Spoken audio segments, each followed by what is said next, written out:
Finita. E finisce qui! Finisce qui! Karlsruhe 1, Andy è il football, il calcio 2. L'Inter la ribalta e la vince in pieno recupero in un'amichevole pazza, ed è per questo che noi amiamo le amichevoli ed il clima estivo.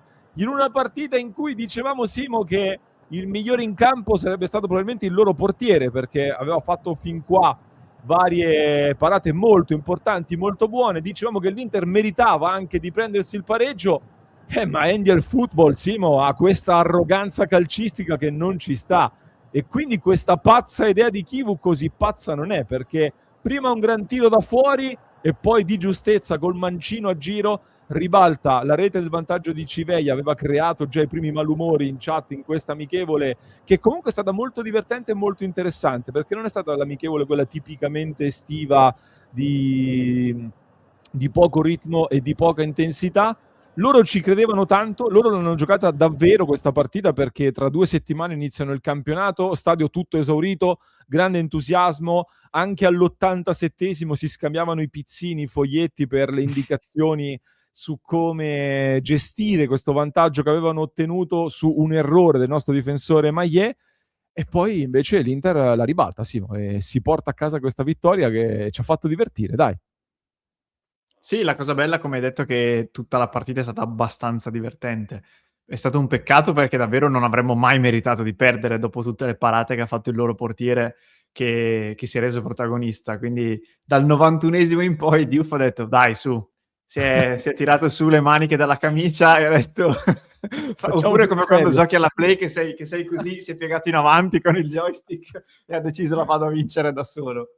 No, bella cosa perché proprio il tema di Luis Enrique era stato uno di quelli che caratterizzavano le discussioni di questa partita, e Diouf, insomma, come colpi, come sensazione di creare pericolo là davanti, sicuramente più di Gigi ci fa vedere delle cose. Poi, come ho detto anche prima, il risultato non mi interessa, non mi interessava né sull'1-0 per loro né adesso sul 2-1, però spero quantomeno che abbia un attimino mitigato certi commenti che, come sempre, sapevamo sarebbero arrivati. Spero almeno che quelli che stavano commentando in certe maniere prima abbiano un attimino rinfrescato le idee, dai, diciamola così. Senti, Simo, faccio una piccola specifica, perché intanto sto leggendo dei commenti in chat che mi state facendo impazzire. Siete veramente spettacolare la chat stasera. Su Diouf, per chi magari ci stesse seguendo per la prima volta, una delle prime volte, c'è sempre stata un po' un'ironia, però sana e molto buona, nel senso che per me davvero Diouf ha dei valori, ha delle cose. Per me rimane un giocatore che, per come era stato acquistato l'anno scorso, non aveva troppo senso da mezzala per il tipo di gioco che fa l'Inter. Tant'è che infatti le cose migliori le stiamo vedendo da quando gioca a destra, da quinto. Poi diciamo che sull'ironia iniziale, che però era, ripeto, un'ironia positiva di un giocatore che a me intriga e per me ha delle cose, ci abbiamo costruito sopra questo divertimento, questo inside joke, come dicono quelli bravi con la nostra community. Non lo stiamo prendendo in giro, questo solo per specificare. Detto questo, abbiamo visto, rimanendo sul tema esterno, sul tema Diouf, che è un po' il tema principale, perché si sta parlando tanto di mercato e in questo momento il tema laterale destro è uno dei principali, considerando che non è ancora arrivato quel giocatore. Nelle scorse ore Ausilio ha smentito e chiuso le porte a un possibile ritorno di Ivan Perisic, e quindi diciamo, ma non è che l'Inter sta veramente ragionando sulla possibilità di andare avanti con Luis Enrique e Diouf come quinti, che sono due giocatori che un po' si completano come caratteristiche. Luis Enrique nel primo tempo è stato il giocatore che ha toccato il maggior numero di palloni. Era di fatto il regista aggiunto dell'Inter, considerando che non c'era Bastoni, che è entrato nel secondo tempo, e che Stankovic davanti alla difesa era costantemente marcato e schermato. Sono andati a pressarle a uomo. Il Karlsruhe è venuto proprio molto a giocare uomo su uomo in grande pressione, e quindi non era semplice innescarlo, per cui si è passati molto da Luis Enrique, che però ha ridimostrato quello che un po' sapevamo di Luis Enrique: giocatore di ordine, giocatore che ti fa quelle cose lì, ma davanti non si vede, proprio non lo percepisci come presenza lì davanti, e dietro, ecco, non è il miglior Javier Zanetti, diciamo, del suo arrivo da quel momento lì. E Diouf è un giocatore che invece ti dà l'impressione di poter fare delle cose davanti. Infatti aveva avuto la prima occasione quando è entrato, ha avuto poi la palla per il gol con un gran tiro da fuori, il secondo gol è bellissimo, giro sul secondo palo, dietro una sbavatura che stava portando alla rete, se no, la sbavatura arriva sul gol di Maillet, la sua è stata una sbavatura che ha portato ad un'occasione Sì. del Karlsruher. Quindi ha dei picchi maggiori di Luis Enrique in tutto, sia in positivo che in negativo. Anche Luis Enrique comunque degli errori li commette. Però sta dimostrando che questa pazza idea, come l'ha definita Kivu, di farlo giocare quinto, così pazza magari non è. È un'idea che può avere senso. Così come Simo, che cos'altro abbiamo visto secondo te in questa partita che può avere senso? Poi leggiamo le super chat.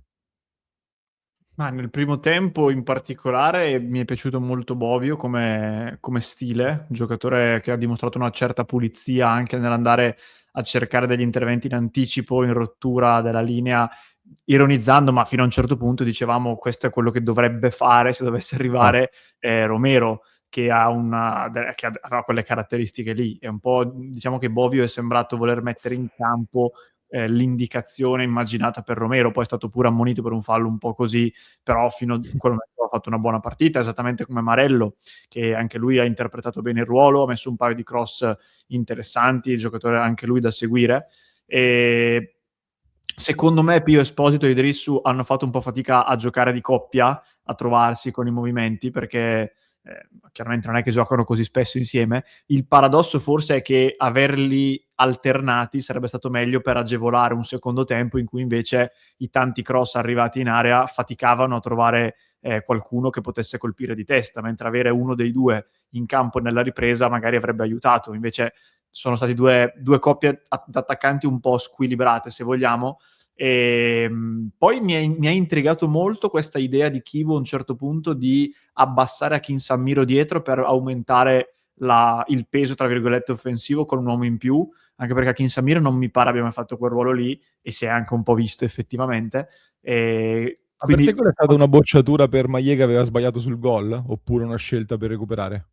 no, secondo me voleva semplicemente provare a mettere un attaccante in più e ha fatto questa scelta, anche perché gli altri due comunque erano Pavard e Bastoni, quindi ci sta che loro rimangano in campo. Mi fa sorridere perché si è aggiunto a Kinsammiro ad Aslani e Maillet e prima ancora Bovio come difensore centrale in quella posizione in cui sembra appunto che l'Inter voglia andare a prendere un uomo, quindi la conferma ulteriore che qualcosa gli serva. Sì, che E, manca Kanji che è ancora in ferie post certo. mondiale, però evidentemente sì, è il ruolo dove manca proprio numericamente anche il giocatore, sicuro.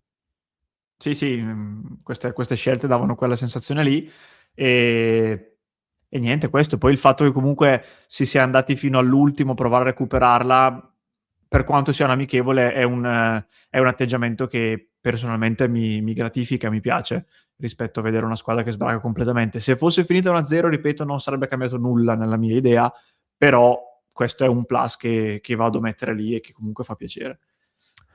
A me, Marello è piaciuto molto nel primo tempo, forse è stato il migliore, dei Mh-mh. nostri. Anche Barella, che aveva avuto un'occasione per segnare, non l'ha sfruttata bene, però l'ho visto molto attivo. Gli attaccanti, Idrisso ha avuto la prima occasione su un ottimo cross di Marello, ma, non l'ha sfruttata molto bene, anzi è stato bravo anche il loro portiere, perché è stato molto bravo devo dire, Bernat per tutta la partita.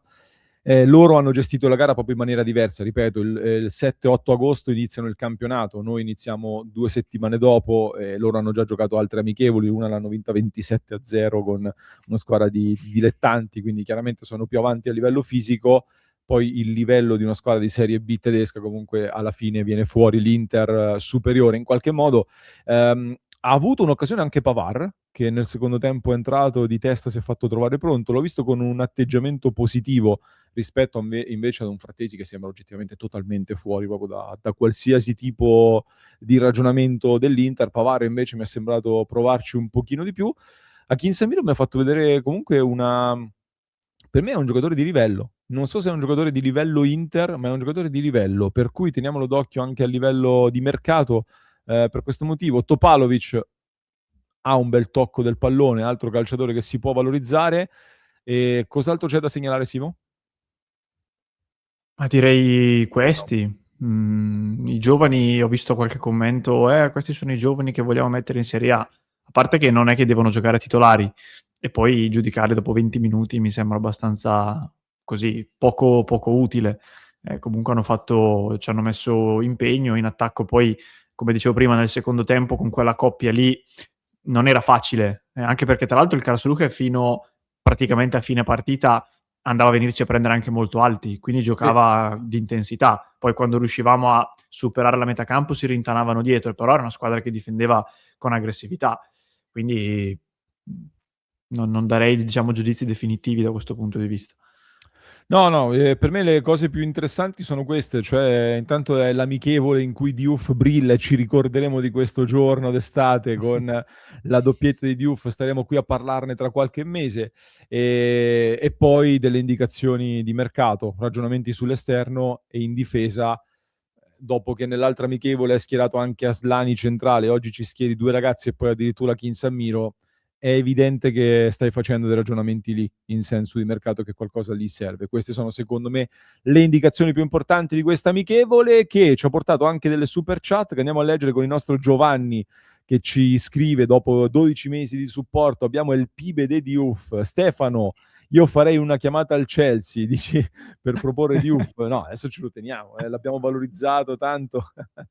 Ce lo teniamo il nostro grande Andy. Grazie Sabri davvero per il grande supporto come sempre.